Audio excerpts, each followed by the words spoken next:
starting. All attendees are in listen-only mode.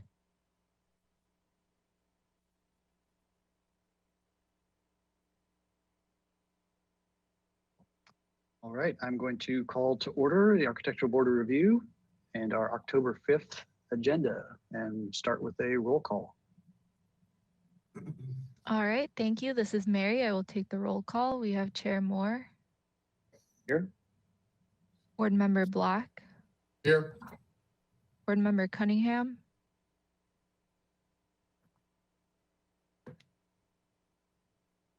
I'm sorry, I didn't catch that. Mr. Cunningham, you're still muted. There we go. I'm here. Thank you. Thank you. Board Member Olson. Here. Board Member Watkins. Here. And Board Member Whalen. Here. And Vice Chair Six is absent today. Thank you. All right, thank you. And we're moving on to public comment. Any member of the public may address the board for up to 2 minutes on any subject within our jurisdiction that is not on today's agenda. Do we have anybody? Thank you, Mr. Chair. So again, if you are joining us by webinar and you wish to speak on items not on the agenda today, please raise your hand by clicking on the hand icon on your GoToWebinar control panel. And a raised hand is indicated by a red arrow pointing down. And as you can see in the bottom right-hand corner. And Mr. Chair, I do not see anyone who wishes to speak at this time. And okay. I'll just ask Mary if we received any written correspondence. Thank you, Ellen. We did not receive any written correspondence. All right, then we'll go ahead and close public comment and go on to approval of the minutes for the 21st. Does anybody have any comments or edits? I move we accept as presented. Second. Okay, all right, any discussion? None, okay, let's have our vote. All right, thank you. We have Chair Moore. Yes. Board Member Black. Yes. Board Member Cunningham. Yes. Board Member Olson. Yes. Board Member Watkins. Yes. And Board Member Whalen. Yes. All right, the motion carries. Thank you. Okay, and move on to, I guess we didn't have any consent calendar items, so we can go on to item C, which is announcements, requests by applicants, future agenda items, etc. Mr. Chair? Anything? Yes. I would like to have placed on a future agenda when we don't have a huge agenda, if that's possible, to have a discussion regarding rooftop equipment and screening. I think it might be a 10 to 15 minute item. Okay. That's basically it. Thank you. Okay. Is there something specific like? Yes. A project that was approved about 3 years ago that I see every day was not well handled, and I'd like to exhibit some photographs of that and have a discussion. Okay. I think that would be fine with me. This question is for staff, and there she is. How do we go about making that happen? Yes, Chair Moore and board members. So we would ask you to make a motion to that effect, requesting that staff put on a future agenda the item that board member Cunningham has requested, and we'll go from there. All right. Would you like to make that motion, Bob? Yes, I would. Unfortunately, I do not have a specific address. I will get back to you with that moment, not probably tomorrow morning. But yes, I'd like to have the item placed on the agenda at the earliest possible opening. Okay, so that's a motion. Second. Somebody want to second by Mr. Olson? Any other discussion? No? Okay, let's vote. All right, we have Chair Moore, Yes? Board Member Black, Yes. Board Member Cunningham, Yes. Board Member Olson, Yes. Board Member Watkins, Yes. and Board Member Whalen. Yes. Okay, motion Okay. carries. Thank you. All right, any subcommittee reports? No, I don't think there's been any action lately. So that is it for general business. And do we have our applicant for the first item?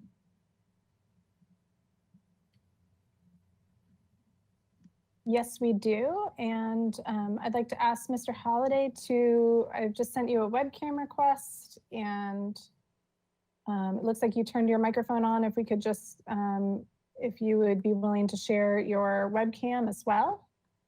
You can accept the share my webcam request, or there you go. Perfect. Okay. Back to you, Mr. Chair. Okay, so this is item number 1, 225 South Milpa Street for concept review. It's a proposal for an exterior and interior remodel to an existing commercial building, site and accessibility improvements, and addition of 6 parking spaces and bicycle parking. The project is proposing to abate violations under an enforcement case. No final appealable decision will be made at this hearing, and this project requires compliance with project compatibility analysis. Okay. If we could have our applicant. So as you're aware, Mr. Holliday, we have a 15-minute timer up there in the corner. Great. And keep an eye on that and try and keep your presentation to that time. Okay. And right. Mr. Chair, Ellen Kokenda, and part of my interruption to the applicant, if I could just ask the board members, if you would turn off your webcams at this point and make sure that you're muted for the applicant's presentation. And Mr. Chair, it's your discretion if you wish to keep yours on. Thank you.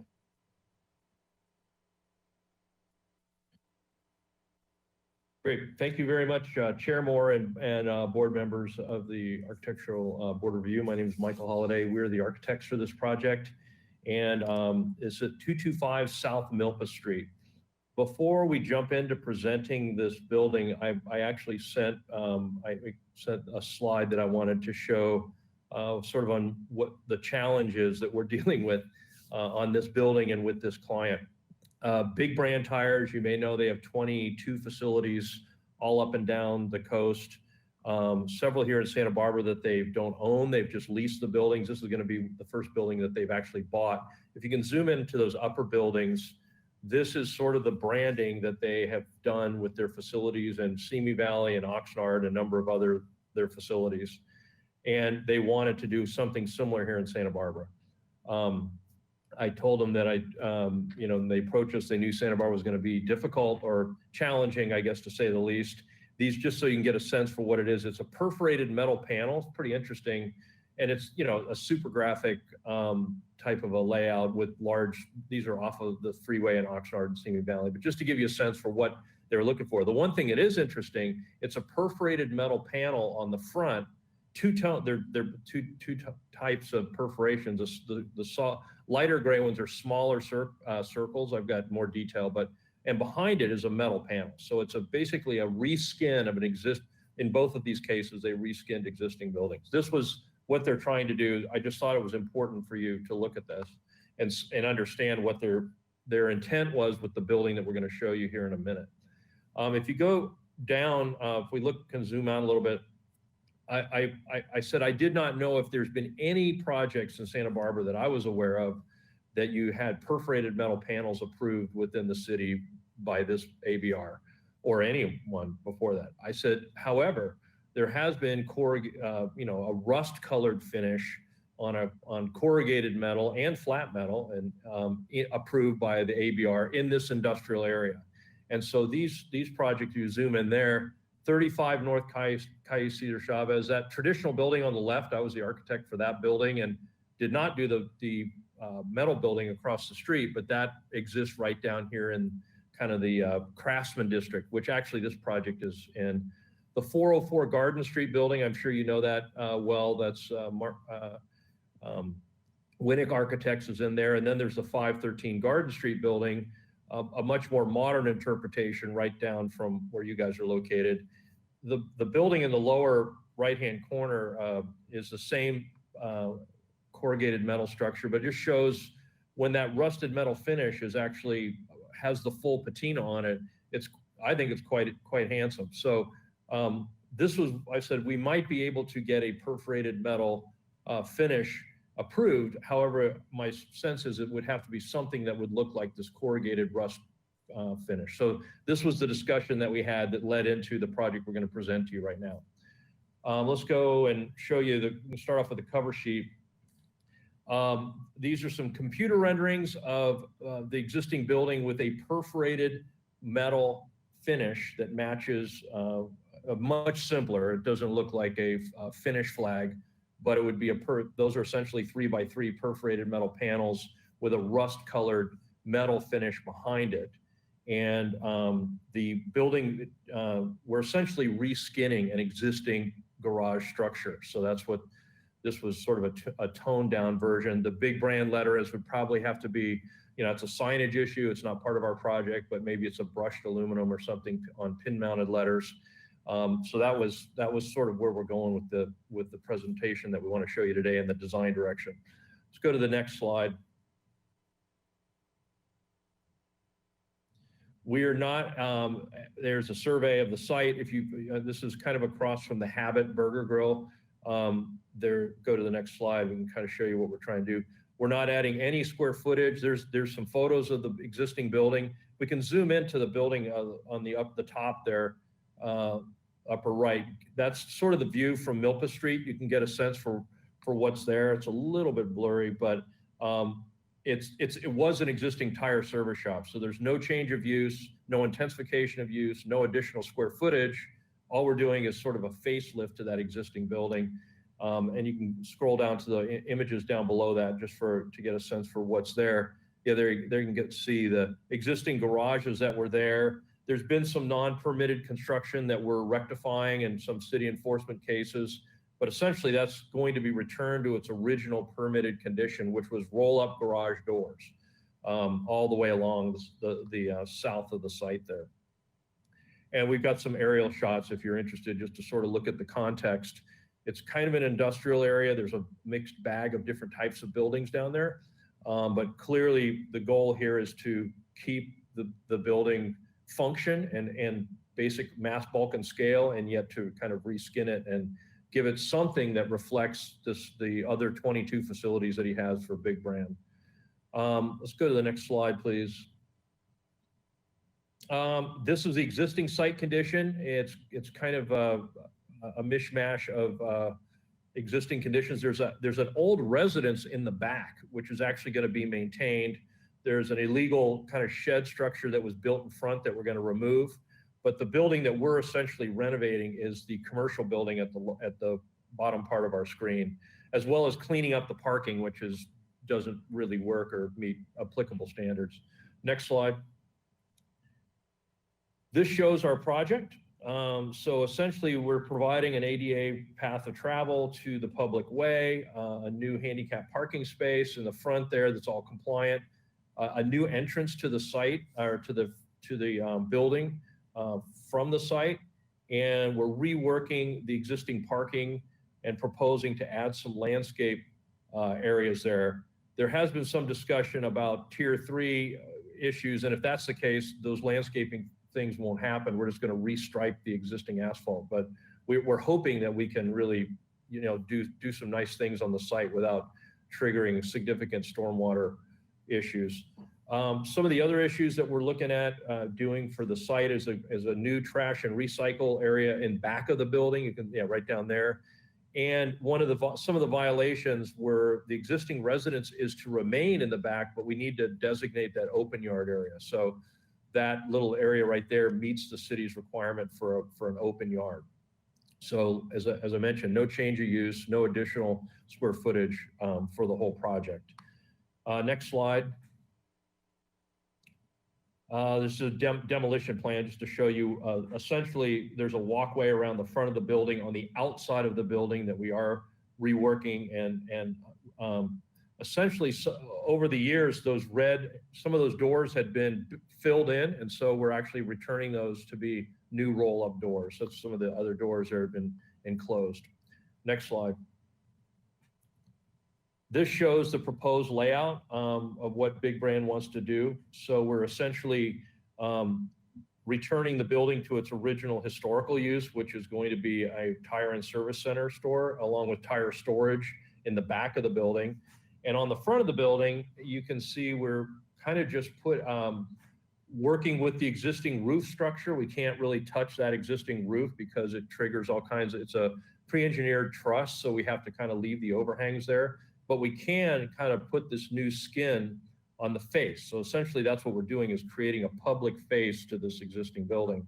So there'll be 2 entrances, a reception area, a restroom, small offices, you know, and a little outdoor. We'll show this in a little bit. We don't, just to give you a sense for how we want to activate the pedestrian presence of the building, which right now doesn't have any pedestrian kind of scale to it. Next slide. This is what the building looks like right now.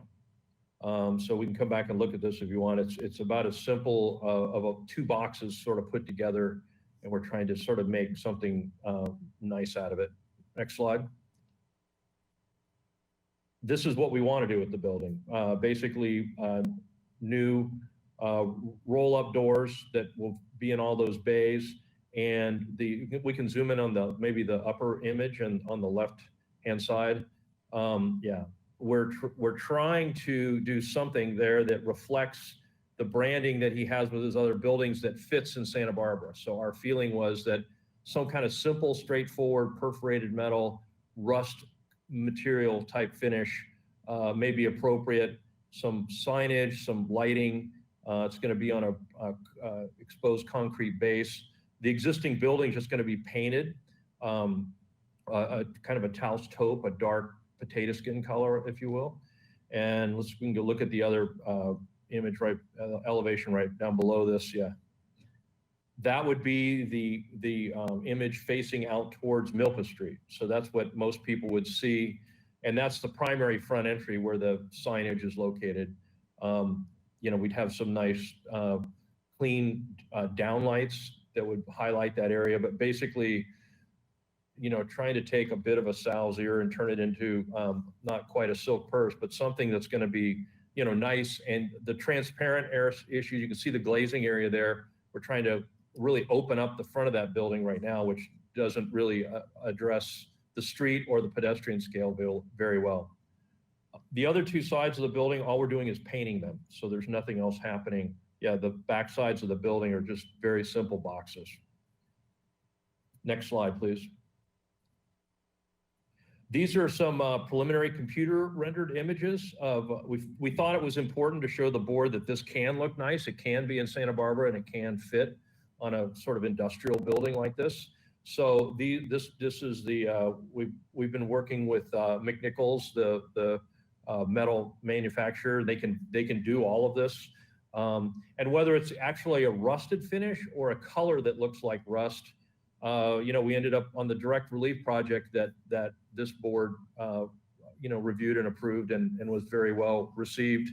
By the way, we just got an honor award for the U.S. Green Building Council on that project this weekend, and this ABR board approved that project. So congratulations to you guys. But it was a rust colored paint, so that we can do a metal finish that would be a flat colored finish, much like we did on direct relief, because they didn't want to deal with the staining of the actual rusting or the patina factor. It does take some time. There may be another image. Yeah, so here's, again, just to kind of give you a sense for how we think this could be appropriate and would look nice and not, you know, scream too loudly.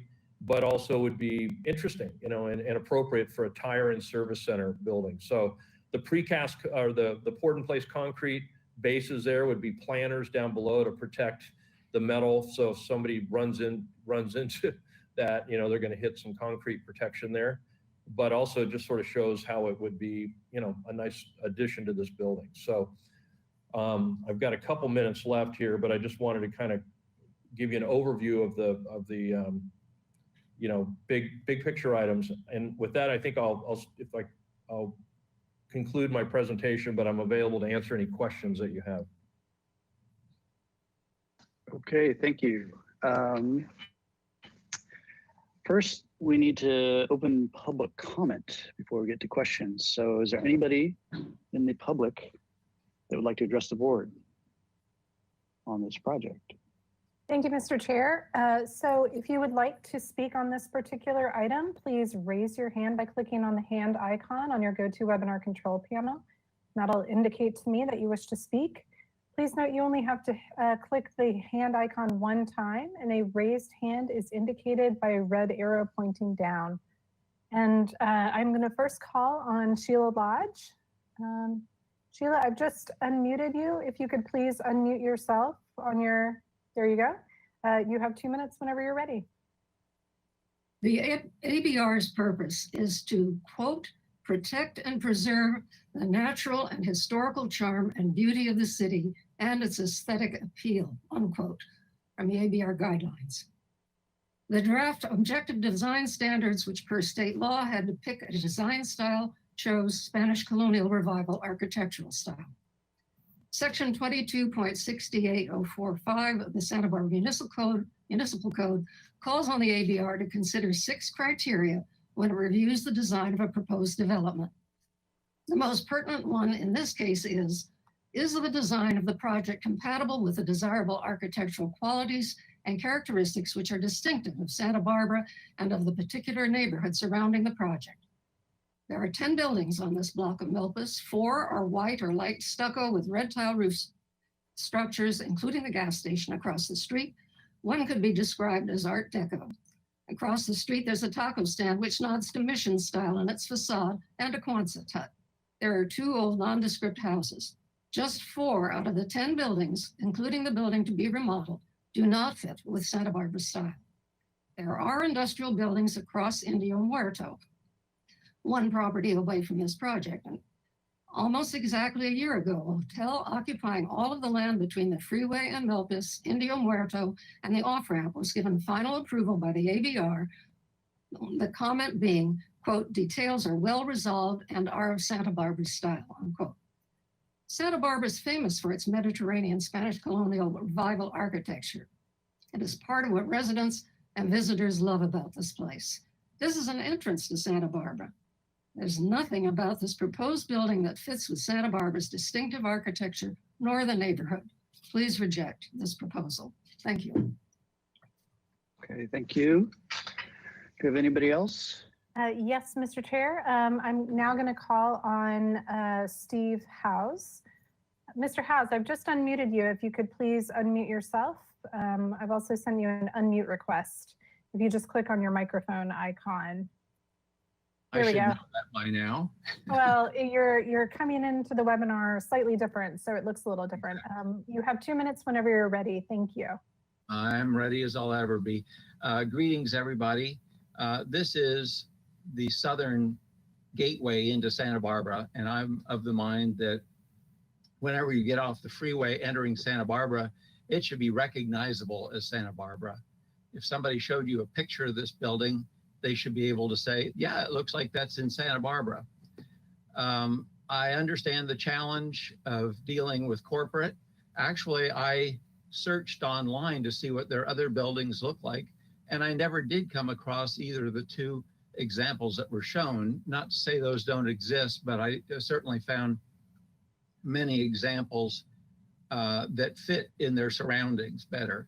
Even the existing Big Brand Tire, which is at Milpas and Coda Street, I believe, is a more Hispanic Mediterranean looking building. So while this is a very interesting building with the use of the materials and it's attractive, I think it belongs somewhere else, not in Santa Barbara. And Milpas deserves a lot of love, and I really don't think this is the appropriate solution. Thank you. Okay, thank you. Anybody else? And Mr. Chair, that was the last person who's raised their hand. I'll just give it one more chance. If you wish to speak, to please raise your hand by clicking on the hand icon. In the meantime, may I ask Mary, did we receive any written correspondence about this particular item? Yes, we received one email from Brad Rowling, and that was it. Okay, and Mr. Chair, I don't see anyone else who has raised their hand at this moment, so please back to you. Okay. And I think it's important to say that that letter was in support of the proposed project and design. Okay, and we will now close public comments and let's go to questions from the board. Mr. Whalen, you popped up first. Do you have a question for the applicant? Sure, yes, a couple of simple questions. It appears that an addition around the public part of the building is an arcade. My question is that open roofed? Is it just a wall with openings in it, or is it actually covered? I believe I'm on here. Can you guys hear me? Yes. Yes, we can. Okay. Yeah, so it's both. Chair Moore and Board Member Whelan. The front is actually, we had to leave, it's a pre-engineered steel, pre-engineered truss on the front. So we're leaving the overhang there. And the addition to, on the right-hand side, which is the side we're looking at on the upper image, will have an open roof. So it's got a, if we look at A102, we can show you exactly what's going on with the roof structure there. Yeah, so you can kind of get a sense for the dotted, yeah, there you go. The dotted in line shows the roof area, overhang, and then the area behind that shows where it's open. I see. Thank you. That answers my question. Oh, one other small question. The beams over the, I'll call it secondary entryway, are those wood? We're open. We're probably going to be metal. Depends on how the material of this, in the final look of the building goes. If we were able to, address the client's desire for the perforated metal, then we were thinking they would be a metal to match. If this, becomes something more traditional, then they could be wood. And do they duck under the existing eave, or are they on top of the existing eave? They actually punch through the eave. So if you, to kind of get, they wanted to identify that entry, obviously on the side of the building. And so that was the idea with those elements that it sort of announces, enter here. If you look at the rest of the site, that's where most of the parking is on the south side of the site. So the idea with the beam structure was that they would just sort of announce entry as well as with the signage. That's all. Thank you, Chair Moore. Okay, Mr. Cunningham, do you have questions? Yes. Michael, given the amount of parking lot work that you're proposing at this point, can you tell us why you have not included everything that's required with regard to landscaping by the municipal code? Yeah, really good question, Bob. Let's zoom out for a minute here and I can show you there's a couple things that with no change of use and no intensification of use, and the whole site is asphalt and striped. So I may probably go to the architectural site plan. It might be the drawing right before this. There we go. So the whole thing is existing asphalt. We're trying to avoid a tier 3 impact. So and then we also go, something we need to work out with transportation is that the line on the right-hand side, the curved property line is actually off-site. although existing, the asphalt goes right out to the sidewalk. So that's off our property. So what we've, this is a first concept review, was we were looking at trying to work with the existing asphalt area and restripe it, and then provide, some landscape planters, which would be those areas shown there in white. But again, this is sort of the balance between triggering a more significant stormwater management project, and then also just, getting entrance from the pedestrian way into the building. Okay, following up on that, it would seem like you could, however, still provide some of the planting that's required in the municipal code, for instance, along the south property line, where a 5-foot planter strip is required by code. Also, code requires 3 trees for every 5 parking spaces. That doesn't mean a finger planter for every 5. It simply means 3 trees for every 5 parking spaces. The code also requires an 8-foot wide planting strip or a 5-foot wide planting strip, plus a 4.5 or 3.5 foot high wall along the street frontage. So, my question is, can any of those elements be included? Well, it's a good question. We can look at those. The goal here was to work with what we have and try to reface the building without getting involved at the site. Obviously, the clearances are pretty tight. So putting a 5-foot landscape strip along the side when there is no change of use and no intensification of use. So all we're trying to do is get the architecture sort of reworked. So redoing the parking lot hasn't been the client's desire or request, at this point in time. And, with your points well taken, obviously 5-foot planter strips at the edge of the property may make the whole circulation not work. We haven't looked at those, and we could study those in more detail and see if there's any possibilities that would work without sort of rendering the parking and the access non-compliant. Okay, one final question. Do you have any improvement plans for the open yard area behind the building, between the building and the existing residential structure? Or do you have any photographs of that? Do we know what we're actually dealing with?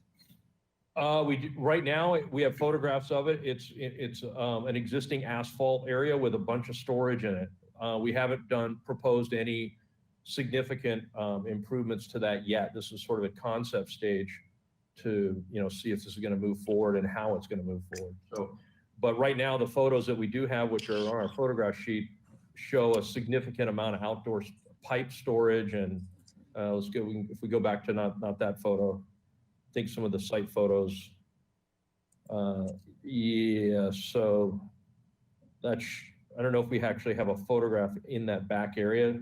Maybe the top photo, it's a level area, and it actually will work for an outdoor area. It's sort of, you can get a sense for, it's filled up right now with a whole bunch of landscape materials that will be removed as part of this project. Okay, thank you. No further questions. Okay. Mr. Black, do you have any questions? No questions at this time, thanks. Okay, Mr. Olson? Yes, thank you. Is this single-family residence part of this project? Will it be a requirement to work with that building?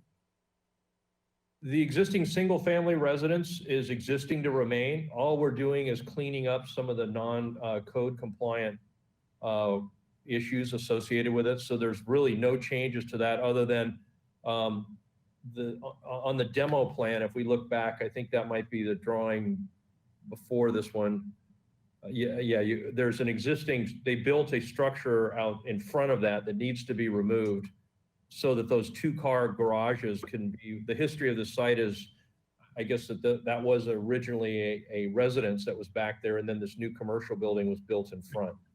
So the only thing that's happening to the building in the back is the removal of the carport and storage shed in front of it, which is an enforcement issue. Other than that, the existing residence is going to remain and still be utilized, but we are going to design and, as we get into, schematic level of design, define the improvements for that outdoor yard area.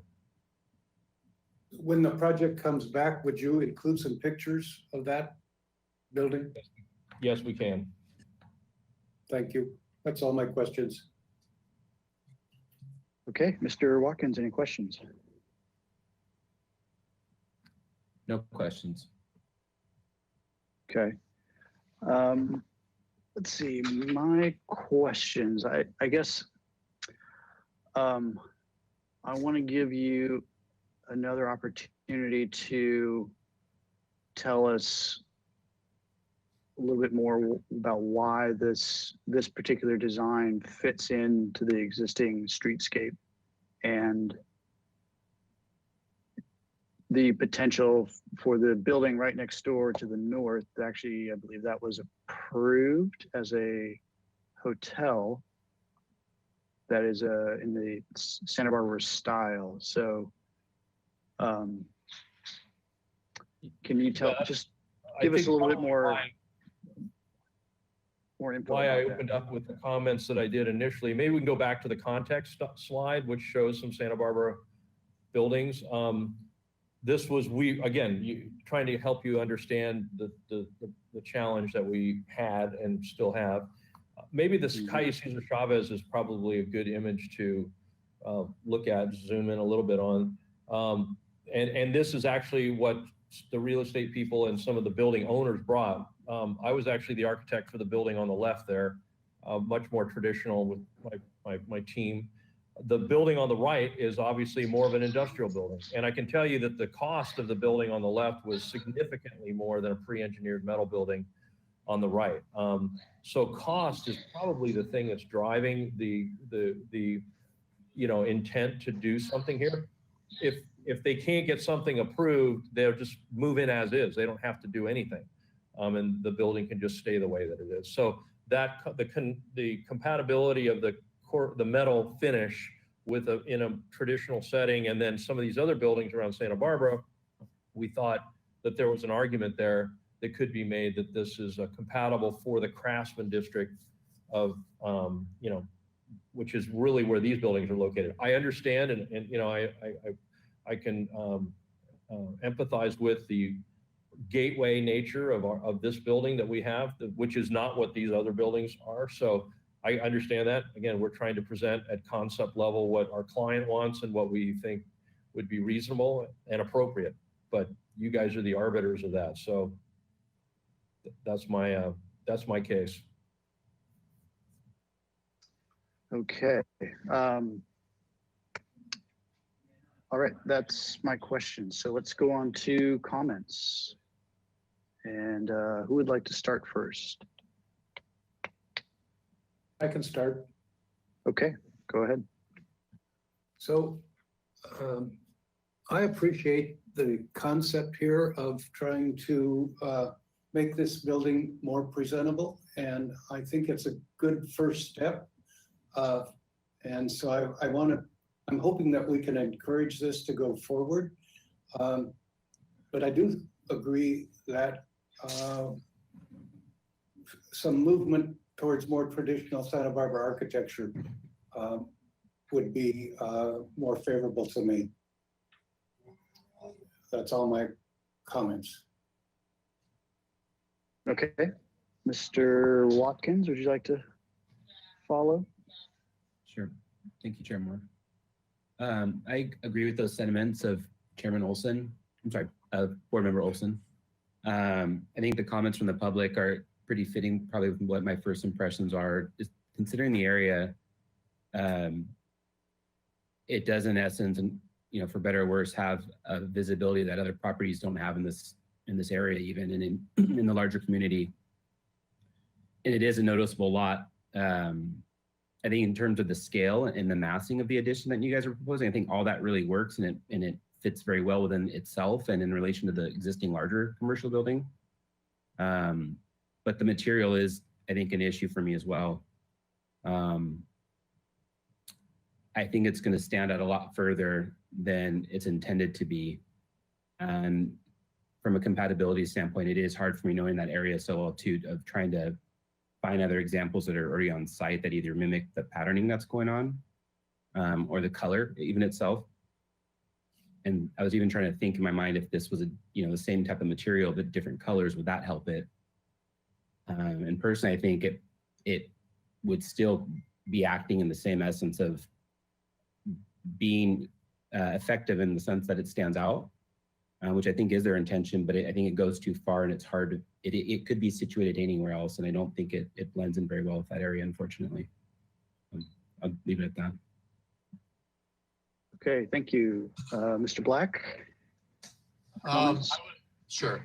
I'd agree with those comments, and then consistent with the questions and comments that Mr. Cunningham made earlier, I'm troubled by the site plan and the parking lot. I've always been sort of troubled by that site and the fact that it is essentially a parking lot fronting, those businesses, with no landscape, no screening, no separation from the sidewalk and the parking lot.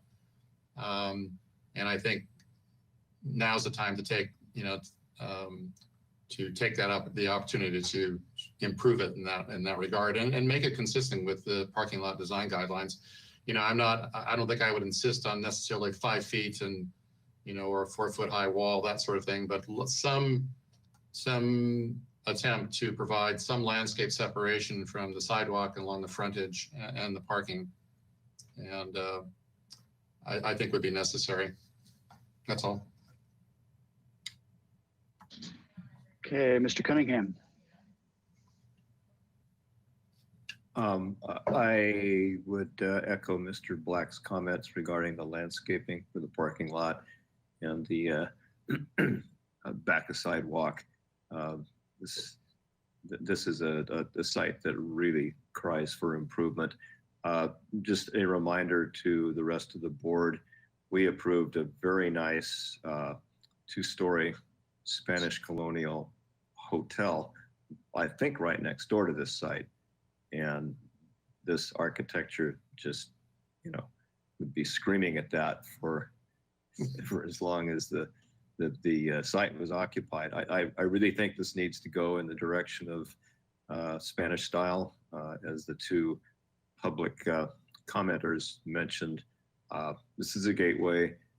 The predominant style on this section of Milpa Street is Spanish, and even though I can say I think this is a nice looking piece of architecture, I just don't think it belongs in this location. And that's it. Thank you. Okay, thank you. Mr. Whalen? Well, there's not much more I can add to this, but I would like to commend Mr. Holliday on his presentation. I think they're always top-notch. Your images, your photos, your drawings are always very clear and informative. However, I do have to agree with the majority of the comments here that this is out of character for this block. And I think that's easily seen on sheet G011, which demonstrates a budding cohesiveness, if you will, for Spanish Colonial revival. You'll see on the aerial views the preponderance of red tile roofs, and this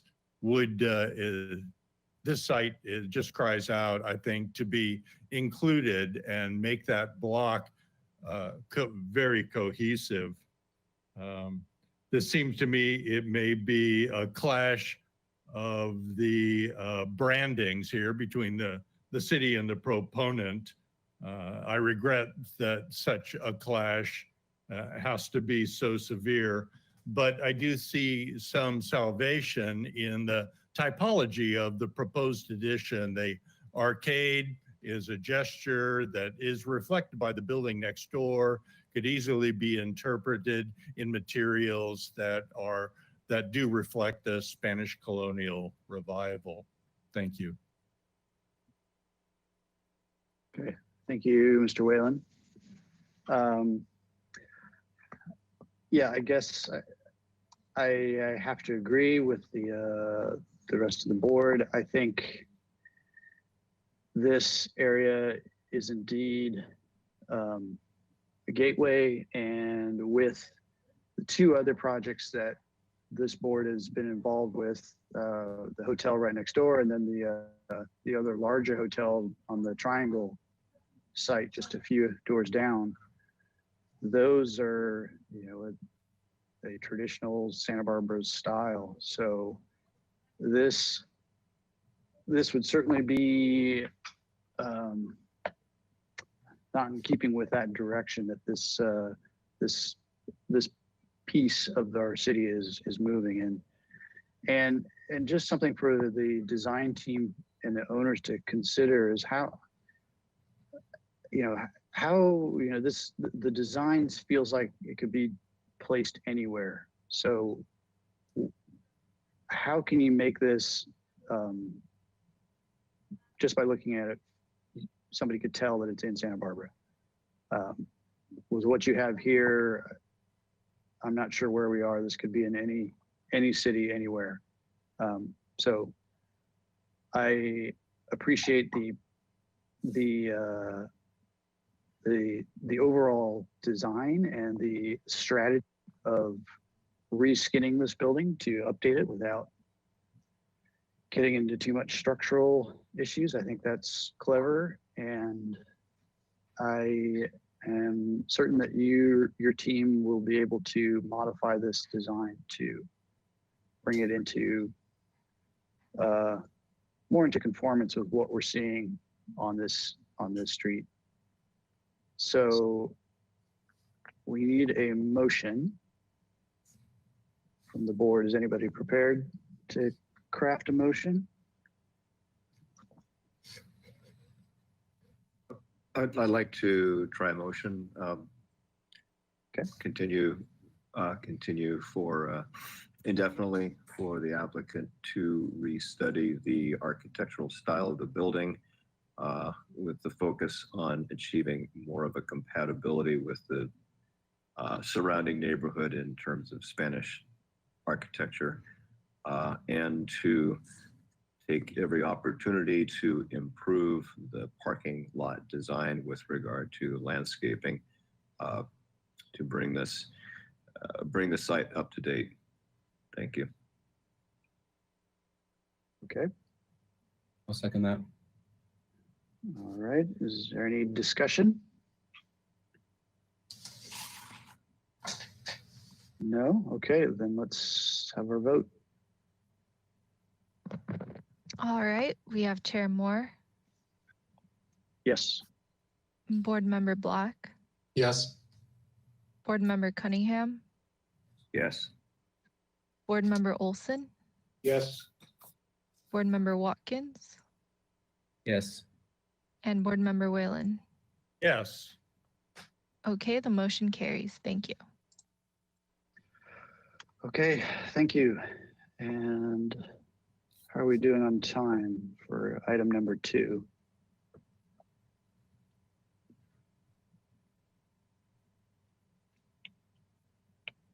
I'm going to ask Christina what time that was agendized. 3:30. So we can continue, Mr. Chair. Okay, great. Chair Let's Moore, I have move to on step down. to item 2. Sorry, go ahead. Chair Moore, I have to step down because of a time conflict. I'll be recusing myself from this. Okay, thank you. All right, well, we still have our quorum, so you're in luck. So item number 2 is 601 Alameda Padre Serra, and it's here for final approval. It's a proposal for a second unit on a site currently developed with a single residential unit And the project consists of the addition of a 1,639 square foot, 3-story unit to the rear of a 2,454 square foot, 2-story residential unit. A 2-car garage will also be added with driveway access from APS. Project requires 2 minor zoning exceptions, one for an overheight wall within 10 feet of the front property line, and a second one for Eugenia hedges not to exceed 12 feet along the interior lot line. Project final approval is requested, and this project requires compliance with the compatibility analysis, the urban design guidelines, infill design guidelines, outdoor lighting design guidelines, and requires 2 minor zoning exceptions. It was last year, December 10th of last year. Okay. Let's, if we could have the applicant introduce yourself, and then please be aware that we have our 15-minute timer there in the upper right-hand corner. So if you could try and keep your presentation to 15 minutes, that'd be appreciated. Okay. Thank you, Chair Moore and board members. My name is Kirk Gradine, architect for this project. And this has been a long road, but just very briefly, we received the modification approvals more than a year ago from the show. And we were at, as was mentioned, last at the ABR on December 10th. And subsequent to that approval, it was appealed to City Council. So we went through a many month-long process for that appeal, and it was finally approved in April by them, with all the comments from your last review. So I'll try to, as we go through the sheets here, I'll try to point out the things that I recall have changed and that we've added. Of course, just in terms of the overall drawing presentation, we've added architectural details, door and window schedule, exterior lighting plan, roof plan, civil and structural engineering, and landscape plan, which we just had a preliminary one the last time it was reviewed. And then also all exterior colors and finishes. So in terms of the site plan, which we're looking at right now, I believe there's 2 very minor changes that have been made. One is that if you kind of focus in near the top of the site plan where the new structure is going, yes, we added some steps down. So there's a new opening in an existing wall. You probably, many board members I know are very familiar with the site now, but there's an existing site wall that runs along APS there that's right at the property line. It steps down, it's a plaster wall with a stone cap. We're opening that up for the driveway and the pedestrian access. So we could see where the pedestrian access is going towards the front door. There's 3 steps down to, yes. And now there's another additional 5 steps down connecting that pathway with the existing pathway adjacent to the existing house, right catty corner, right perpendicular to the steps, the new steps towards the street. So that was added. And then if you scroll down to the lower part of the site plan drawing, we also shifted the curb cut at the existing driveway that serves the existing house. So it moved about 8 feet or so, maybe 10 feet from its current location. You can see where it was dashed in to where it's going now. And it was off center in relation to the garage. It was kind of an odd placement for that curb cut. So it was just correcting, which an arrangement that should have been in place when the house was built. And so we can go into the next sheet, please.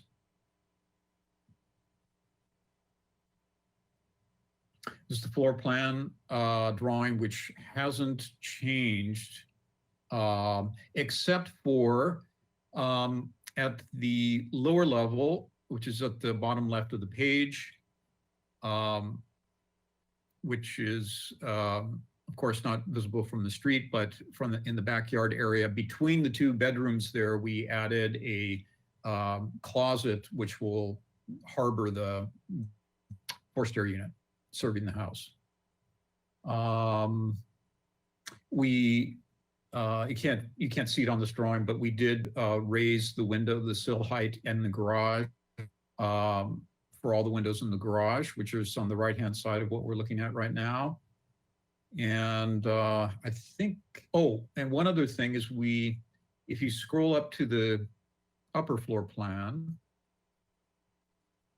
we reduced the window area on the north side. So we used to have a small pair of 5-foot wide double doors that faced APS there, right adjacent to the kitchen. And we changed it to a single door to allow more room for that kitchen area. But other than that, I don't think there's any changes since the last review. So we can go to the next drawing, please.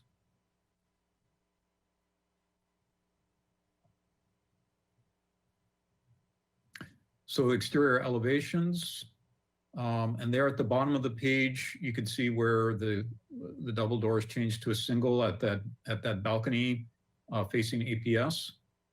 So this is the APS elevation, minus the site wall that I mentioned, which is on the next page, shows that, but we can stay here for a bit.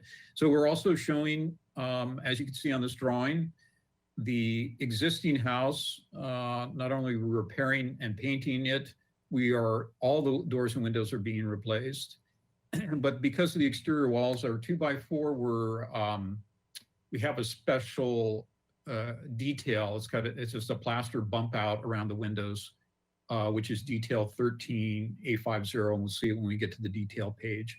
But it's just a way to allow for those windows, the replacement windows, to look like they have some depth to them. But that differs from the new house, which where the plaster was simply bullnose into the window. Don't think there's anything else really to speak of here. If you could scroll up to the upper part of that page. None of this has changed. You can see where the new door was added between the two bedrooms at the lower level. Oh, and we did also switch from a canvas awning to a wood awning, which is also on the detail page. But you can see on the east elevation there, top right, although it's faded because it's some distance away from Coda Street, we have two awnings on that side where those are going to be wood rather than canvas.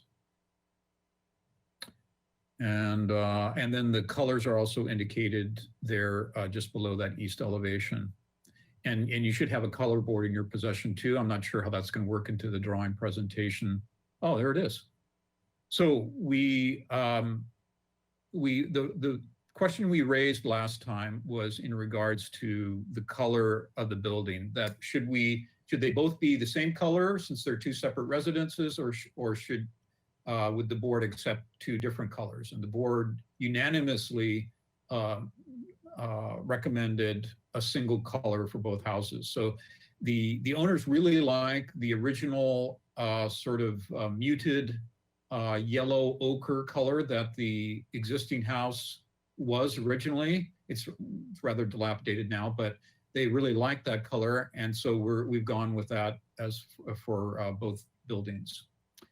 Then you can see the factory finish window color, ceramic tile, exterior black metal will all be natural iron color, traditional two-piece mission tile where that occurs, and then a patina green for sheet metal surfaces. So we can go on to the next sheet. Unless there's questions, well, we'll hear questions later. So the top part of the sheet here shows the APS view simply with it's primarily showing the changes in the site wall. So in the section that we're removing, that's immediately in front of the garage and front door, you can see that there's just a dashed line there, and the two pillars on either side of the pedestrian access just matching the existing detailing of that wall.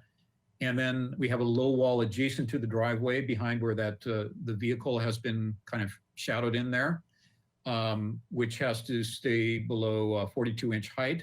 So that's the way it's represented there. And then there was in the public comment, there was also the question about, where we're going to fill in the existing gate. So at the just to the left of that tree, that's to the left of the new entrance, there is an opening in that wall that we are indeed closing up, plastering. That's always been part of the plan, and providing a cap for it to match. So we can go on to the next sheet. These are the sections, which probably are not of great interest. But actually, okay, fine, go on to the details. So the detail page, okay, we're back. No, we're not. Okay, so top right shows the exposed eaves and how that transitions to the flat roof. We're extremely tight. We're down to, fractions of an inch in terms of maintaining the maximum height, because it's measured from the existing driveway, which is down quite a ways on the Coda Street side. So we have a very small dimensional leeway in which to work these details in for the flat roof of the top floor. So that's represented there. And then you can see just below that is the guardrails that are part of this project, wood guardrails, which are also keeping in conformity with the existing house. We don't need to spend time on that. We could, yeah. And then to the left, upper left of the drawing, there's the plaster bump out for the 2x4 walls. It's detail 13. And adjacent to that is the tile grill that occurs on the south elevation, which is also kind of an important detail. I think most of the rest of it is pretty standard of what you find for a building of this type, traditional traditional detailing. So we go on the next page, which is also a detail sheet. We could start at the upper left. So there's the wood awnings that are part of this design. And right adjacent to it is the canopy over the entrance door, APS. And then we have down below and to the right, the plaster detailing for one of the cantilevered balconies on the west side. And then again, typical tile to wall and handrail details. And then the grill, also very traditional and typical, is the bottom right of the page. So we can go, there's also the structural sheets and civil, if there's any questions about, let's stay here for a second, because this does indicate, this is where the floor plans for the existing house are shown and where the replacement windows to match are also cataloged. So we can go on then to the landscape plan. Lighting, yes, thank you. Exterior lighting, we have a few wall-mounted fixtures there with a cut sheet shown. But wherever possible, we've got a concealed lighting. The downlight that we're showing for the exterior has a 2-inch aperture, so it's a very small light and unobtrusive, and also hidden, tucked under roof areas and soffit areas. And then the step light, it's also very typical. Should we try landscape now? This is civil. We don't need to spend time here unless there's questions. And the structural sheets you can just skip over. You can go to the L1 and 2, which is towards the end. Yeah. So there were 2 trees in particular that were an important part of this project. One was a 60-inch box Schefflera, which is on the south side of the new house. And it's a 24-inch box jacaranda that is a replacement tree for the large pine that's coming out of the front yard. It's not technically a street tree that's coming out because it does occur in the owner's property, on their property, but we did get city arborist recommendation for the replacement of that tree. And then what is new on this drawing is the way the parkway is being treated. So because there are no sidewalks on this part of APS and never will be, there's simply a large number of properties in which it simply cannot be done, or it's a steep drop right down from the street curb.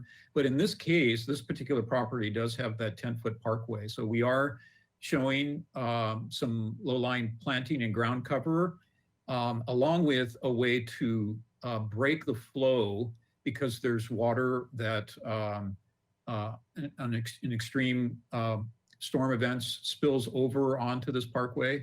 So we're providing a way to kind of break the flow of that and without over time creating erosion down the parkway. So that's what you could consider a pedestrian area, which is, I believe it's labeled as gravel there, which we're also using in different parts of the site, but broken by stone steps to break the fall over time. So that concludes my presentation. Thanks very much. Okay, thank you. And we are now going to open public comment. Any member of the public would like to address the board regarding this project, please virtually raise your hand. Thank you, Mr. Chair. Yes, if you are joining us by webinar and you wish to speak on this item, please raise your hand by clicking on the hand icon on your GoToWebinar control panel. And that indicates to me that you wish to speak. Every person will have 2 minutes. You only need to click the raise your hand button one time, and a raised hand is indicated by a red arrow pointing down.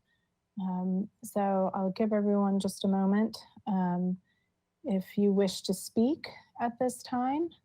I don't see anyone who's raised their hand. So again, I know that we did receive public comment on this. So maybe while, okay, looks like I do have Victoria Valente. I have just unmuted you, Victoria, if you could please unmute yourself by clicking on the microphone icon on your GoToWebinar control panel. Timmy, would you please take it back to that first image to show Ms. Valente? Okay, looks like you just turned your microphone on, and could you test your audio, please? Hi, Ellen, can you hear me? Hi, yes, now we can hear you. Okay, so whenever you're ready, you have 2 minutes to speak. Thank you. Okay, my name is Victoria Valente. I have spoken in opposition to this project at every ABR meeting, as did neighbors on all sides, due to its imposing nature. 3 stories tall that will be visible above my backyard. I didn't see that elevation shown in this presentation today. I filed an appeal to ABR's decision to grant PDA and delivered it on March 10th. Needless to say, I was disappointed in the results. Our shared next door neighbor at 1329 East Coda Street passed away in January. She was the neighbor who wouldn't speak out against this project, even though it would reduce her property values. Her house has a pending offer now, and escrow will close any day. The real estate agent doesn't even know about this project at 601 APS and doesn't want to know. When I tried to tell her, she ran with her fingers in her ears. So the new neighbors don't know about it. The owner of 601 made a smart choice to hire the former ABR chair, Kurt Gradine, as their architect. I'm really disappointed in the process and in ABR, particularly with board members Kevin Moore and Richard Six, who I think could have done more to scrutinize this project. Thank you. Okay, thank you. Anybody else? Mr. Chair, that was the last person who raised their hand, but I do know that we received written correspondence. Mary, would you please just remind the board what written correspondence we received? Yes, thank you. We did receive one letter from a neighbor, and her name was BJ Denetra. And that was it. Thank you. And then part of my interruption, Mary, I think that there were more neighbors who were also added to that, that were also listed. If you could list their names as well, just for the record. So it was written by BJ Denetra and also signed by Yvonne Blanco, Edward LaFlame, Trudy and Bruce Ramsey, and Victoria Valente.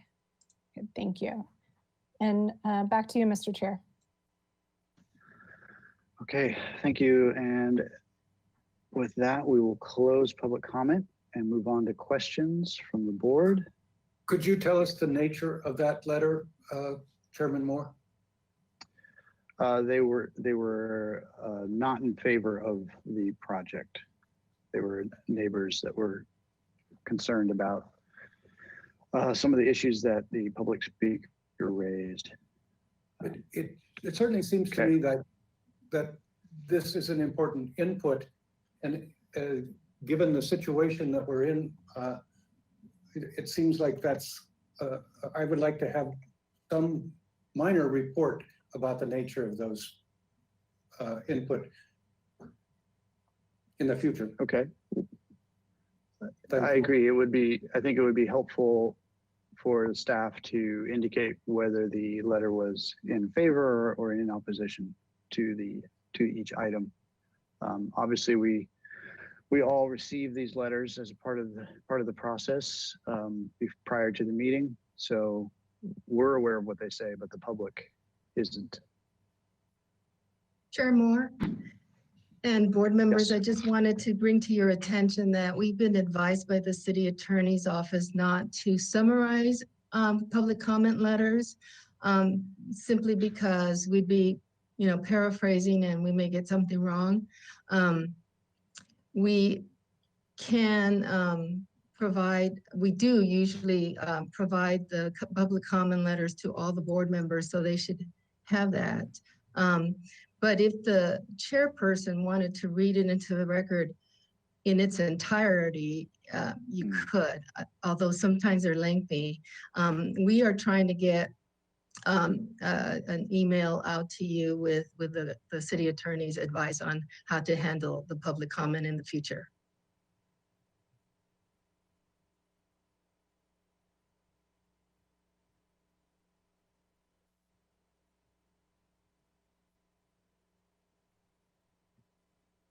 I can't hear Chair Moore. Chair Moore, I think you're muted. It looks like we're having some audio issues with Chair Moore. Oh, I can hear you now, but. All right, good. We're back. You're back. Thank you. Okay, good. Let's try these again. Okay. Thanks for that. Would you suggest that we not say that the letter is for or against the project as well? Or just, would we have to read the entire thing? That's the clarity that we'd like to get from the city attorney's office. I think that staff would probably be cautious to do that, but certainly the chair could take that role.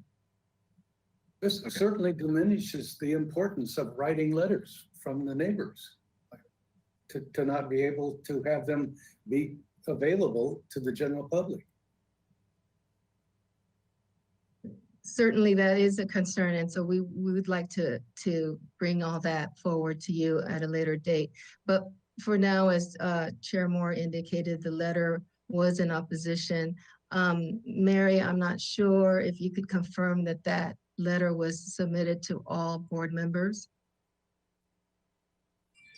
Yes, it was submitted today before the meeting around 11:30 a.m. when it was received.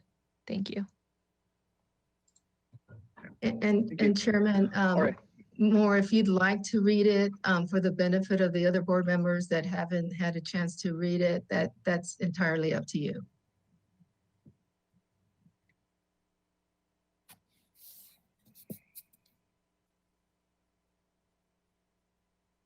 And it looks like Chair Moore is frozen again. Okay, well, I'm going to assume that they received the letter and or read it. And okay, Ellen, did you have something to add? Your screen paused. All right, we so lost on to you, but- questions. Okay. Oh. I'm back, I guess. Yes. Okay, so on to questions. I have a question. Mr. Olson, do you have a question? Yes. Go ahead. So I couldn't tell specifically where the gravel and the permeable pavers were on the landscaping plan. And the way I read it, it was the whole backyard was gravel. It's a form of gravel that also functions as a filtering and composting function. And it's a kind of a xeriscape look, right? So it's a light, I'm sure you've seen this before in other projects where it's a fine tan colored gravel that is meant to sort of suggest the look of, you know, a dry ground surface or even a DG, but it's gravel. What keeps it from migrating? Well, in the areas of the yard that are flat, it's not a problem. and so we have, you know, we're providing terracing. If you're referring to the backyard area, we are terracing. So we don't have any steep slopes where we're going to have migration issues, or serious ones anyway. That's all my questions. Okay, Mr. Cunningham, questions?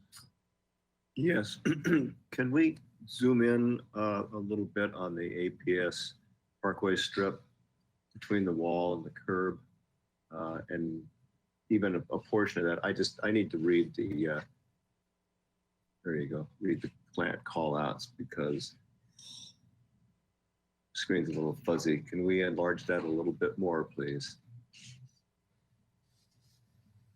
That's good.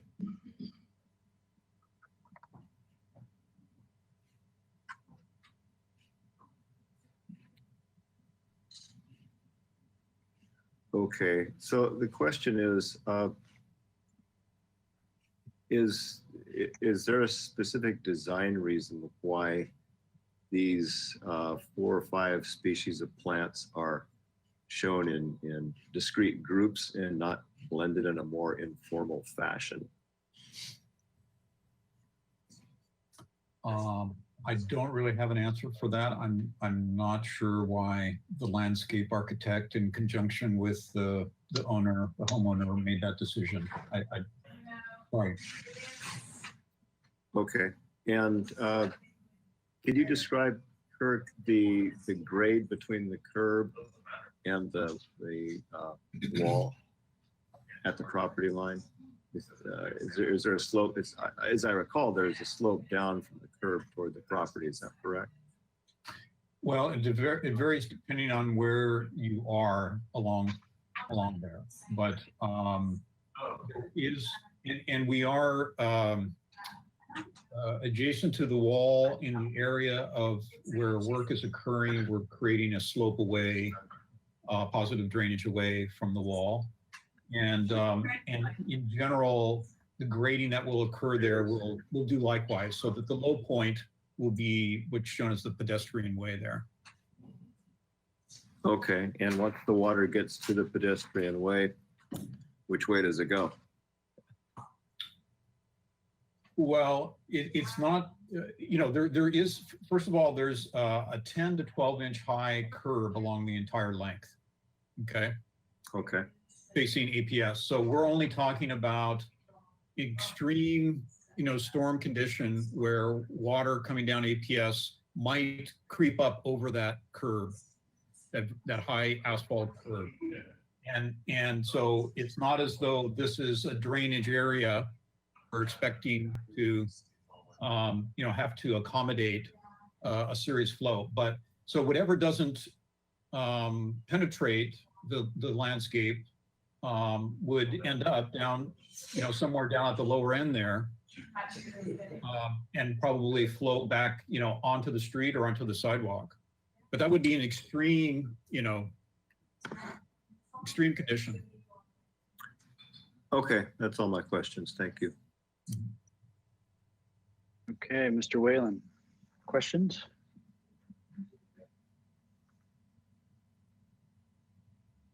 No questions. Okay, Mr. Black, questions?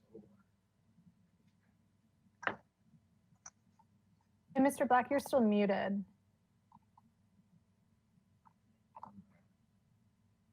My apologies. Can you scroll back a little bit in the landscape plan, please?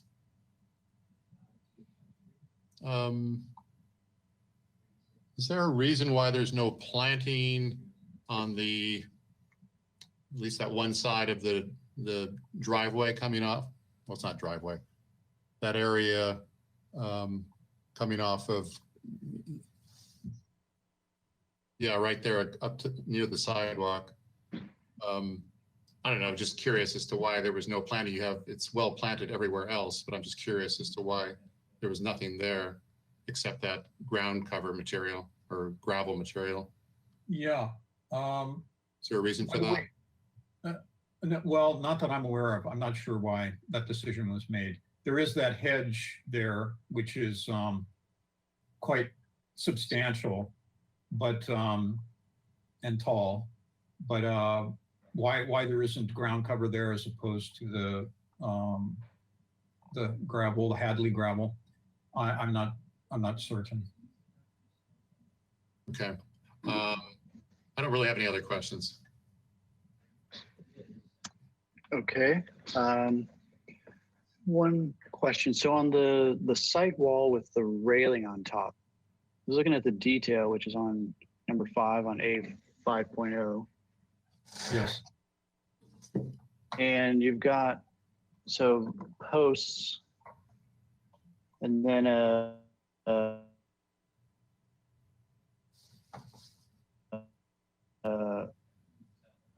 Simpson post.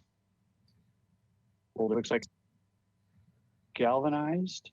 Is that right? And exposed. So we're going to see at each post, we're going to have this, say, an upside down saddle.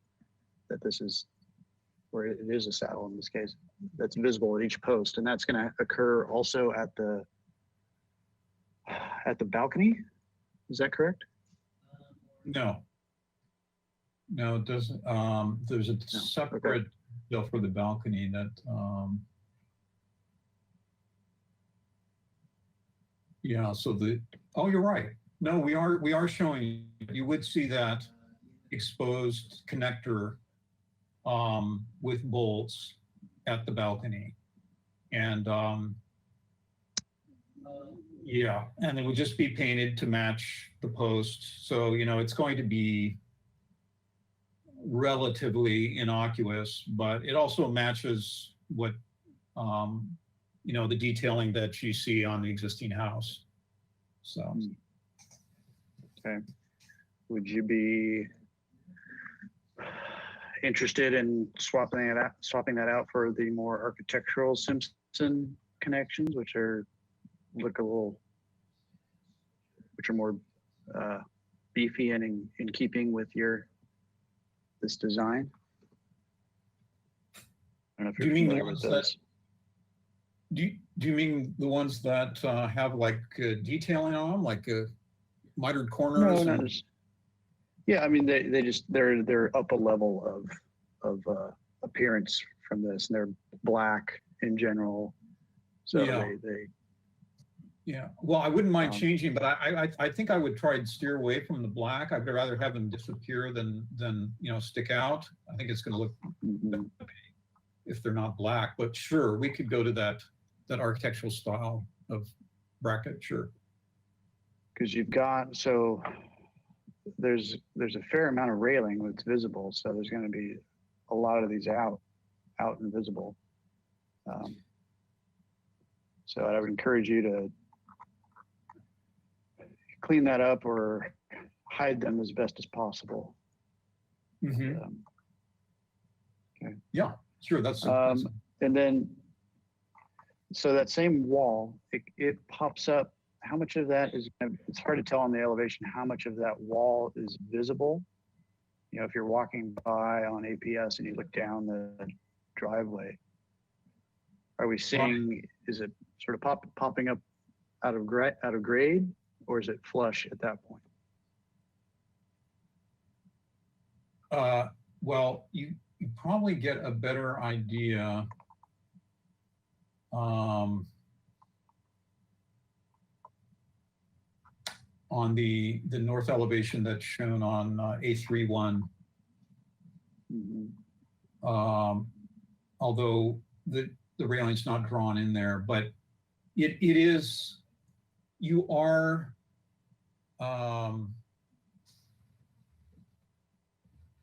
starting to see that wall. If you're approaching the garage and you're walking along APS, you are starting to see that railing that's adjacent to the driveway, yeah.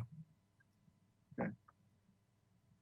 And then tell us more about the wood awnings. So that, let's see, which detail is that? That's detail.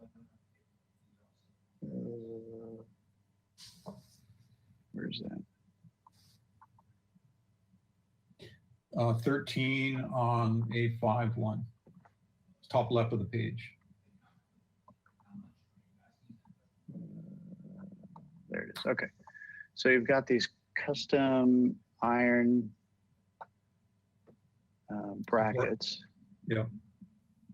And then how? Then there's a Is there a continuous through? iron. Okay. So there's a through piece. Oh, I see. There's also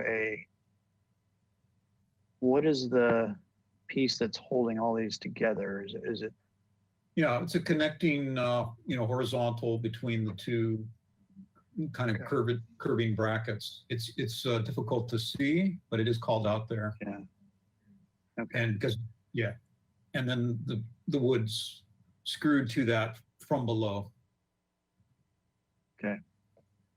And part of the genesis for my question about the post detail was, you're adding these wrought iron elements that are traditional. So wouldn't you also go that route with any other exposed metal fasteners? So that was the my thought good process. Yeah. Mm-hmm.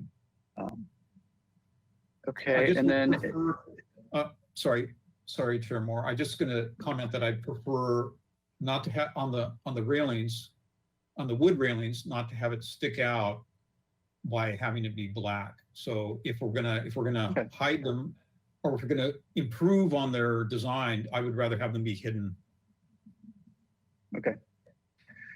And then on the detail right next door, we've got that 2x4 fascia, and then you got your drip edge above that. Is that going to be painted to match, or is that copper? What is all the flashing going to be? It's painted, painted galvanized sheet paint metal. To match. Okay. Well, yeah, in that case, it would be painted to match. We do have one, I think, only scupper, exposed sheet metal scupper, which is detailed on 5.1 again, bottom left. And we have gutters, of course. So the gutters, no, probably, I take that back. So we are, as we show on the color board, everything was going to be a patina green, all the sheet metal. Mm-hmm. So that would be the same for that drip edge as well. Yeah. Okay. Yeah. So essentially all flashing gutters and downspouts. Okay. Yep. Yep. Okay. Those are my questions. So Mr. any Chair? other follow-up? Yes, go ahead. I have one more question while we're on the detail sheet. Can we go to the entrance canopy, please? Enlarge the entrance canopy. Okay, at the bottom end of the strut that's supporting the canopy, the strut just seems to disappear into the wall, and I'm wondering whether it would be more appropriate / traditional for corbel or some kind of block to come off of the wall onto which the that strut could be supported. Does that make sense to anybody but me? Well, I've seen it both ways, but we could certainly add a block there if that was the desire of the board. Okay, well, that's my question, and I guess we'll leave it to comments for board to comment on that. Thank you. Mhm. No more questions. Okay, anything else? Any other questions, anybody? No? Okay, let's go to comments. All right, Mr. Olson, would you like to start? Yes, I have no comments.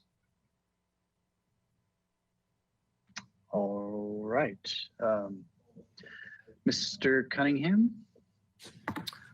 Yes, okay, well, I'd like to refer back to my previous question. I believe a block should come off of that wall to support the strut for the entrance canopy. And then on the landscape, I think the choice of plant materials along the APS frontage is going to ultimately result in a lot of sheared plants that do not reflect the informal character of that landscape strip. I think it seems like the plan it was just very simplistically drawn or thought out. And you know, there are plants in that space that will get much larger than are indicated in the plan, and ultimately that means with our typical gardening services around town, those will all be sheared into balls or boxes, and I don't think we're going to get the kind of look that would really be appropriate to this architecture. If it were a formal layout, then shearing would be appropriate, but this is not a formal layout. It's kind of a hybrid, and I would strongly suggest that the landscape along that strip be taken a closer look at and treated more informally with plants that will be allowed to grow to their more or less natural dimensions without having to be artificially sheared. That's it. Thank you. Okay, thank you. Mr. Whalen, your comments, please. No comments. I did review all the previous submissions for this project. Okay, great. And Mr. Black, your comments. I reviewed them as well. Yeah, and I would agree with Mr. Cunningham's comments. That's the thing that struck me too when I looked at the proposed species of plants that were being used in that area. You know, I think in the future, the question that comes up for me is, why don't you have a landscape architect here to answer questions and describe his design? So I think that would have been a prudent thing to do. Other than that, I don't have any other comments. Okay. Well, my own comments are that I think this project is nicely detailed. I think the finishes are appropriate, and the only question mark in my mind are, you know, just some of these fine tuning bits with a few details, and in the landscape plan as well. So I think we could probably see this one more time. I don't know. And the rest of the board, we can have some discussion if this is something we could do on the consent calendar with, make sure a landscape architect was available to review the updates. What is the board's thought? I think that would be acceptable if Mr. Black believes that is as well. One of us will need to be on consent, and that usually is the case. I would like to hear from the rest of the board regarding the strut for the entry canopy. Leon, do you have any input? I agree that it could go to consent, but that the landscape architect for this project should certainly be there for that event. I don't know. I don't have a comment on what Mr. Cunningham has asked for. I don't see that issue clearly, so I don't have a valid comment. Okay. Yeah, I think it could be, the canopy could be done either way. So I could go either way with that. Mr. Gradine, you have just a quick comment, quick clarification?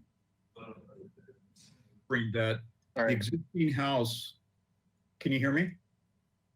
Yes. Yes, now we can. Okay. The existing house has a number of beams that go into the wall that have no kind of blocking like that. Okay. Yeah. Okay, thank you.